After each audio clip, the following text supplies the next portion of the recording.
नमस्कार विद्यार्थी मित्रांनो. महाराष्ट्राच्या शिक्षण क्षेत्रात आज एक ऐतिहासिक घोषणा झालेली आहे. उच्च व तंत्र शिक्षण मंत्री श्री चंद्रकांत पाटील यांनी जाहीर केले आहे की राज्यात तब्बल 5,500 प्राध्यापक आणि 2,900 कर्मचाऱ्यांची भरती होणार आहे. भारत 2047 पर्यंत विकसित राष्ट्र घडवायचे असेल तर शिक्षकांनी गुरुपद उंचावले पाहिजे. संशोधन, नवोन्मेष आणि विद्यार्थ्यांमध्ये जागतिक क्षमतेचा विकास घडवला पाहिजे. या घोषणेचा अर्थ समजून घेण्यापूर्वी तुम्ही आमच्या व्हिडिओला लाईक करा, चॅनलला सबस्क्राईब करा आणि हा व्हिडिओ तुमच्या मित्रमैत्रिणी, नातेवाईक आणि गरजूंच्या पर्यंत जास्तीत जास्त प्रमाणात पोहोचवा, जेणेकरून त्यांना या भरतीचा फायदा घेता येईल. प्राध्यापक भरतीचा मोठा निर्णय. महाराष्ट्र सरकारने 5,500 प्राध्यापक आणि 2,900 कर्मचाऱ्यांची भरती मंजूर केलेली आहे. मित्रांनो, त्याचबरोबर NCERT मध्ये सुद्धा भरती प्रक्रिया सुरू झालेली आहे. म्हणजे एकूणच काय तर महाराष्ट्रामध्ये मोठ्या प्रमाणावर प्राध्यापक भरतीला सुरुवात होणार आहे. NCERT ची भरतीची प्रक्रिया आपण आता इथे समजून घेणार आहोत. NCERT ने 2026 साठी प्राध्यापक भरतीची अधिसूचना प्रसिद्ध केलेली आहे. या भरतीत 117 पदे उपलब्ध आहेत, ज्यात professor, associate professor, assistant professor तसेच काही लायब्ररियनची पदे समाविष्ट आहेत. महत्वाची माहिती. जाहिरात क्रमांक 177/2026. अर्जाचा कालावधी आहे 31 जानेवारी 26 ते 20 फेब्रुवारी 2026. पदांची संख्या. Professor, associate professor, assistant professor, deputy librarian व असिस्टंट लायब्ररियन हे एवढी पदं भरायची आहेत NCERT मध्ये. त्यासाठी असणारी पात्रता. प्रोफेसर, असोसिएट प्रोफेसरसाठी PhD आवश्यक आहे. संशोधन, प्रकाशन व किमान 10 वर्षांचा अध्यापन आणि संशोधनाचा अनुभव असणं गरजेचं आहे.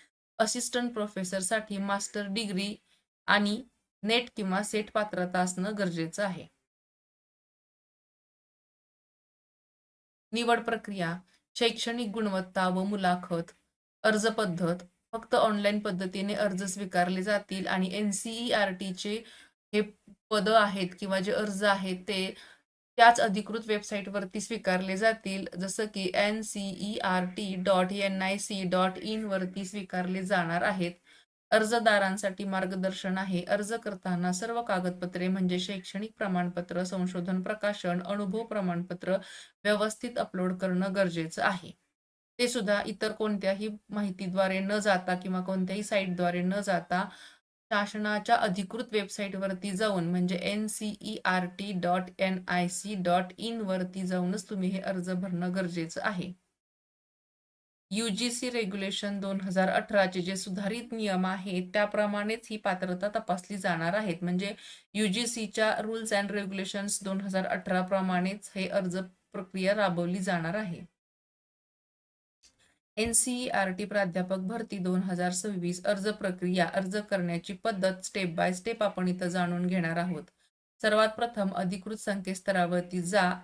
संकेतस्थळ आहे ncert.nic.in.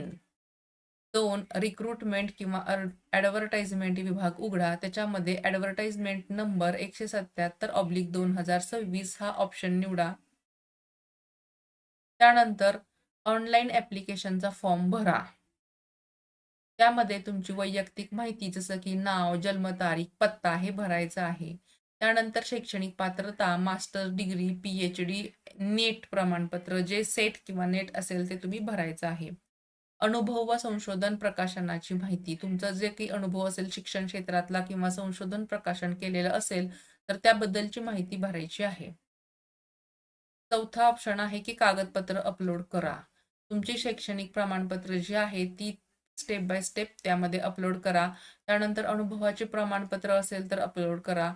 संशोधन प्रकाशन किंवा UGC नेट प्रमाणपत्र अपलोड करा. पासपोर्ट साईज फोटो आणि स्वाक्षरी सुद्धा अपलोड करायचं आहे.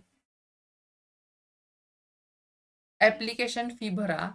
यामध्ये जनरल आणि OBC साठी 1,000 रुपये फी आहे ती भरायची आहे. SC, ST, PWD आणि वुमनसाठी शुल्क नाही. महिलांसाठी SC, ST कॅटेगरी आणि PWD साठी कोणत्याही प्रकारची फी आकारली जात नाही. पेमेंट फक्त ऑनलाईन पद्धतीने म्हणजे डेबिट कार्ड, क्रेडिट कार्ड किंवा नेट बँकिंगद्वारे स्वीकारले जाणार आहे. फायनल सबमिट करा. तुमचा अर्ज सबमिट करण्यापूर्वी प्रिव्ह्यू तपासा. म्हणजे तुम्ही जी माहिती भरलेली आहे, तुमचे स्पेलिंग्स चेक करा. त्याच्यामध्ये काही चुका आहेत का ते पहा. तसं असेल तर त्या दुरुस्त करा. अक्नॉलेजमेंट स्लिप डाउनलोड करा. त्याच्यामध्ये भविष्यात संदर्भासाठी तुम्हाला ती उपयोगी पडेल. तो जो डाउनलोड करणार आहात तुम्ही फॉर्म भरलेला, तो तुम्हाला नंतर उपयोगी पडेल. निवड प्रक्रिया ही शैक्षणिक पात्रता आणि संशोधन कार्याचे मूल्यमापन आणि मुलाखत याद्वारे होणार आहे. म्हणजे तुमचे शैक्षणिक क्षेत्रामध्ये जो काही अनुभव असेल किंवा तुम्ही संशोधन केलेलं असेल, त्याचं मूल्यमापन करून आणि मुलाखत म्हणजे इंटरव्ह्यूद्वारे निवड प्रक्रिया पूर्ण केली जाणार आहे. महत्त्वाच्या तारखा समजून घ्या. अर्ज सुरू होण्याची तारीख आहे 31 जानेवारी 2026. शेवटची तारीख आहे 20 फेब्रुवारी 2026. निवड प्रक्रिया आहे शैक्षणिक गुणवत्ता अधिक मुलाखत याद्वारे तुमची निवड होणार आहे. मित्रांनो, हा व्हिडिओ तुम्ही शेवटपर्यंत पाहिला त्याबद्दल धन्यवाद. आता आपण NCERTच्या पदांच्या बद्दलची माहिती पाहिलेली आहे. परंतु प्राध्यापक भरती महाराष्ट्रामध्ये मोठ्या प्रमाणावर होणारच आहे आणि त्याची प्रक्रिया मार्च अखेर पूर्ण होण्याची दाट शक्यता आहे. त्यामुळे तुम्ही आमच्या व्हिडिओला लाईक करा, चॅनलला सबस्क्राईब करा, जेणेकरून तुम्हाला इथून पुढच्या ज्या काही माहिती येतील किंवा अर्जाबद्दलची बातमी येईल ती आम्ही तुम्हाला कळवणारच आहोत. Thank you for watching and subscribe.